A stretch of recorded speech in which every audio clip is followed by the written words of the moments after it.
రాష్ట్రం కానీ ఈ రెండు రాష్ట్రాలు కూడా కలిసికట్టుగా తెలుగు ప్రజల కోసం, తెలుగు జాతి కోసం కలిసికట్టుగా పనిచేయాలని మేము కోరుకుంటున్నాం.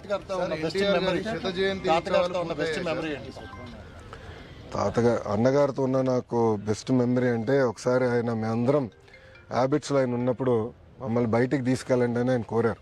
మేమందరం కోరాం, మనోడు మనవరాలు మేము ఒక 10 మంది ఉంటే మేమందరం గొడవ పెట్టి మీరు మమ్మల్ని బయటికి తీసుకెళ్ళండి. అప్పుడు ఆయన ముఖ్యమంత్రి, ఆయనకు పెద్ద బండి ఉండేది ప్యాకర్డ్ అని, ఇప్పుడు కూడా ఉంది మా మామయ్య గారి దగ్గర. ఆయన నేనే నడుపుకుంటూ తీసుకెళ్తానని ఏమో స్పీడ్గా వెళ్ళారు. మేము గండిపేటకి వెళ్తుంటే లెఫ్ట్కి వెళ్ళాలా రైట్కి వెళ్ళాలని డౌట్ వచ్చింది. సగం మంది మేము లెఫ్ట్ అనో సగం మంది రైట్ అనో ఆయన తీసుకెళ్ళి సెంటర్లో గుద్దారు. సో ఇప్పుడు కూడా నేను మర్చిపోలేను, ఎందుకంటే ఆ యాక్సిడెంట్ కారణం మేమందరమే, మనోడు మనవరాలు వెనకాల కూర్చున్న వాళ్ళు. సో అట్లా అనేక మంచి మెమరీస్ పెద్ద ఎంతమా అనుకోండి. సార్, ఎన్టీఆర్ గారి 100వ జయంతి ఉత్సవాలు ఇప్పటికే పూర్తయ్యాయి.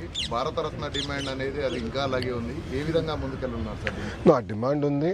మా జాతీయ అధ్యక్షులు వారు చంద్రబాబు నాయుడు గారు దానిపైన స్పష్టంగా ఈరోజు కూడా మాట్లాడతారు. ఆ డిమాండ్ ఉంది. మేము కేంద్ర ప్రభుత్వంతో కూడా మాట్లాడుతున్నాం. తప్పనిసరిగా అన్న ఎన్టీఆర్కి భారతరత్న ఇస్తారని మేము ఆశిస్తున్నాం. మీరు చూస్తే ఈరోజు తెలుగుదేశం పార్టీ ఎన్డీఏలో చేరిక అన్కండిషనల్, ఎన్నికల ముందలు చేరాం. మేము ఎప్పుడు కోరేది తెలుగు రాష్ట్ర ప్రజల కోసం, వాళ్ళు ఎదుర్కొన్న సమస్యల పరిష్కారం కోసం మేము అహర్నిశలు పనిచేస్తాం.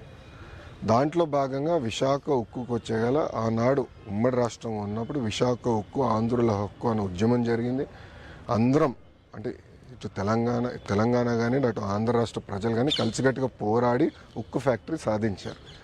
ఆ ఉక్కు ఫ్యాక్టరీ గతంలో వాజ్పేయి గారు ప్రధానమంత్రిగా ఉన్నప్పుడు ఇట్లనే పరిస్థితి వస్తే ఆనాడు బాబు గారు, ఎర్రంనాయుడు గారు సంప్రదింపులు చేసి విశాఖ ఉక్కుని కాపాడుకున్నారు. అదేవిధంగా ఇప్పుడు మళ్ళీ చంద్రబాబు నాయుడు గారు, కేంద్రంలో ఉన్న నరేంద్ర మోడీ గారి నాయకత్వంతో మన నిర్మలా సీతారామన్ గారు, కుమారస్వామి గారు కలిసికట్టుగా కూర్చుని విశాఖ ఉక్కుని కాపాడుకోవాలంటే వాళ్ళు అదనంగా నిధులు ఇస్తున్నారు. రాష్ట్ర ప్రభుత్వం కూడా అంటే పవర్, వాటర్